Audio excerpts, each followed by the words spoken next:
শবে কদরের কোনো আমল আছে কিনা?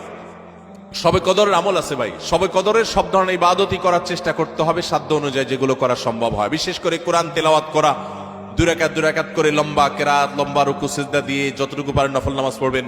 বিশেষ পদ্ধতির নামাজ, শবে কদরের নামাজ এত রাকাত, অমুক সূরা এতবার, প্রথম রাকাতে দ্বিতীয় রাকাতে এতবার, এগুলো মন গড়া, এগুলোর কোনো ভিত্তি কোরআন হাদিসে নাই। তবে দুই রাকাত করে যত লম্বা রুকু দিয়ে সিজদা দিয়ে অনেক সময় নিয়ে দুই রাকাত নামাজ 5-7-10 মিনিট ধরে যত বেশি সময় ধরে পারেন লম্বা কেরাত রুকুতে নামাজ পড়বেন। এক, তেলাওয়াত বেশি বেশি করবেন, যত সুন্দর করে সম্ভব তেলাওয়াত শুনবেন, শোনাশুনি করবেন, কোরআনকে সময় দিবেন, কোরআন স্টাডি করবেন এই রাতে।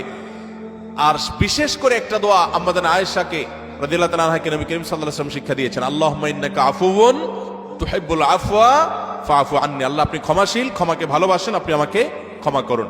আর আল্লাহর কাছে দোয়া, ইস্তেগফার, রোনাজারি, চোখের পানি ফেলা, গুনাহ মাফ চাওয়া, এগুলো করতে থাকবেন। দান সাদেকা করার সুযোগ থাকলে সেটাও করবেন।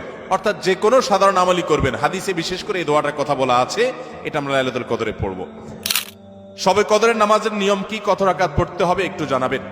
শবে কদরের নামাজের নিয়ম কি? একটু আগে আমরা বলেছি যে শবে কদরের নামাজের আলাদা কোনো নিয়ম নাই। অন্য যে কোনো সময় যে আমরা নফল নামাজ পড়ি ঠিক একই পদ্ধতিতে আমরা শবে কদরে পড়বো, লাইলাতুল কদরেও পড়বো।